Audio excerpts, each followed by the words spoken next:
everybody! So today is Monday and that means it's time for family movie night, and this week we are making a little bit of a stretch, I admit it, but it's a movie I watched when I was younger, so I don't see why other people couldn't. And we're going to talk about the 1959 Best Picture winner classic film Ben Hur. And I'm talking about this because the remake came out this last weekend. Filming of this video, I have not seen the remake.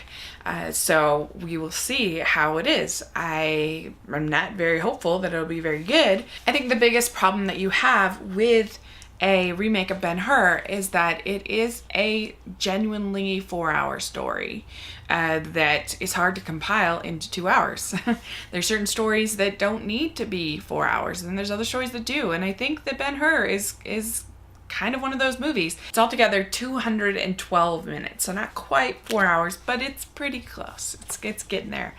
And so, yeah, how does it hold up for a modern viewer? I, certainly watched it, like I said, when I was younger, and it's kind of one of those rites of passage, I think, for filmmaking. It's directed by William Wyler, and I hadn't seen it in a long time, so I watched it this week, and I actually ended up watching it in 2 phases. I watched the first up to the entr'acte, the intermission, basically, and then I watched the second half another day because I was just so busy this week, and there's Olympics and everything going on.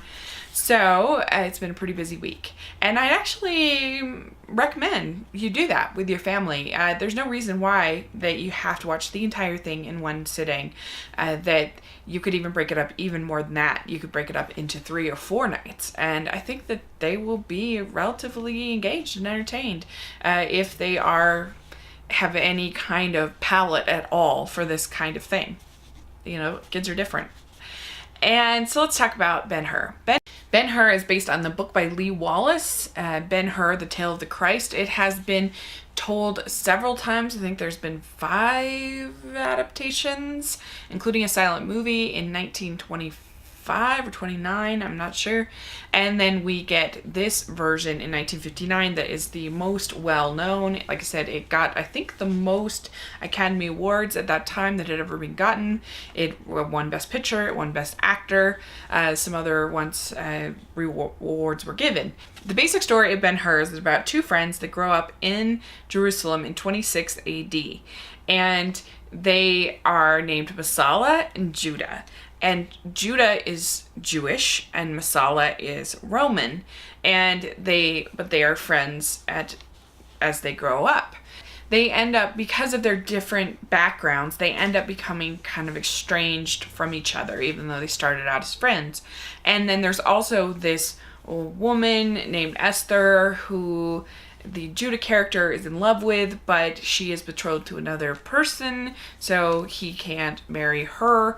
Judah has a mother and a sister named Miriam and Tirzah, and they are a very tight family, and he is very devoted to his faith. But Masala is very, very loyal to Rome and believes in the power of Rome.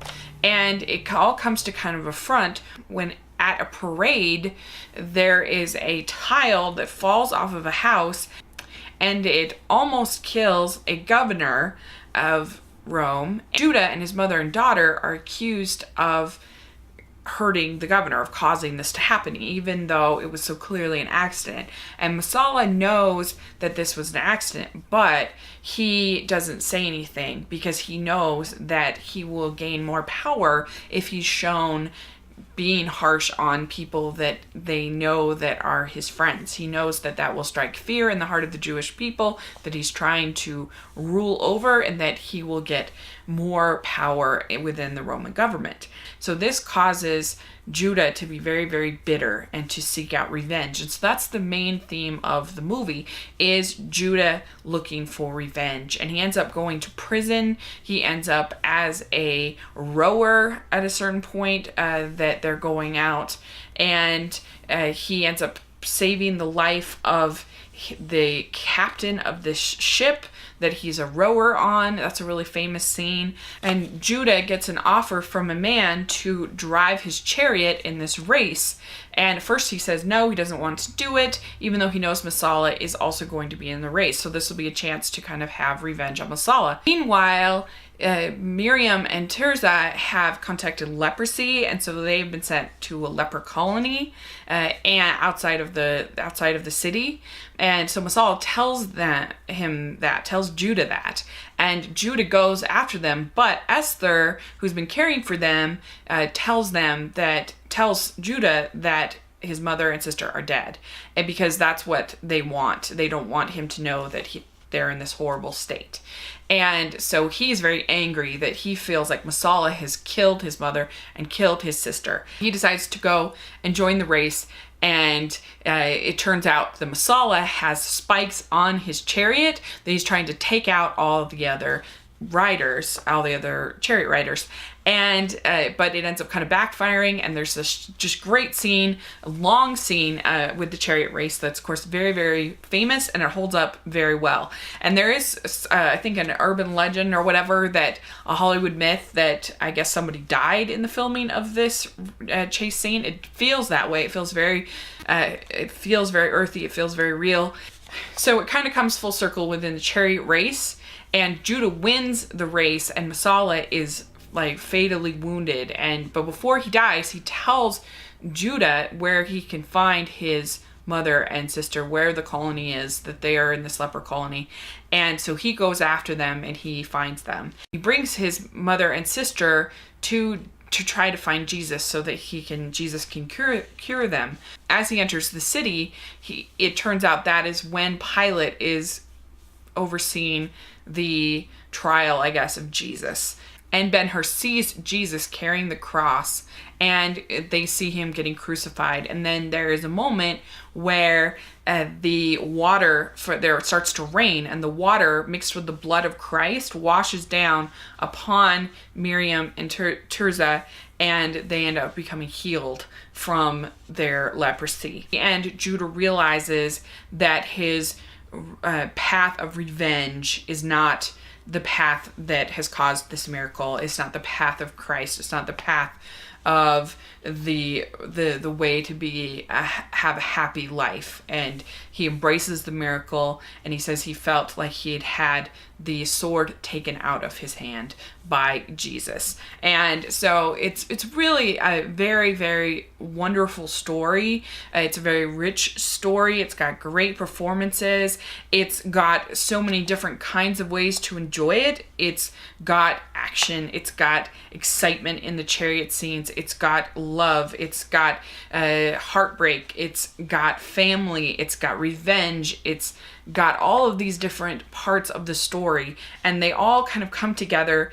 It's got spirituality. It's got Christianity. It's a faith-based film if you want it to be, but I don't think it's too heavy-handed in the faith-based elements. It does have parts that do start to drag a little bit. That's why I recommend splitting it up in these different pieces as opposed to watching it all together. But it's all there to sort of show the journey of Judah and him working through his revenge and his anger over Messala and what Messala has done.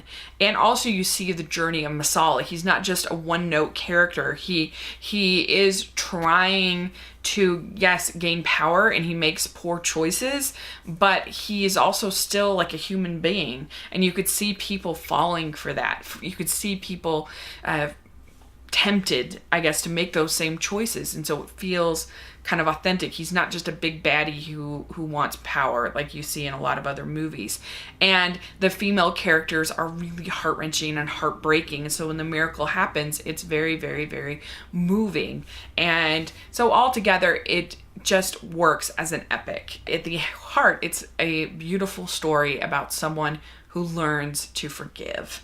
And so there's lots of messages that if you are able to convince your kids to watch Ben Hur, there's lots and lots of things that you can talk to them about, and talk to them about the gift of Christ's atonement and how that is something that is the true miracle. Just as the women were healed from their leprosy, the heart of Judah was healed from the blood of Christ. And so it's really, really moving. So let me know what you think of Ben Hur. I will be posting a review of the remake once I get to see it. It may actually even be before this review post. I'm not sure when I'll get to see it. But let me know what you think of the remake. Let me know what you think of this version for 1959. And thanks so much. Please subscribe to my channel, and I'll talk to you later. Bye!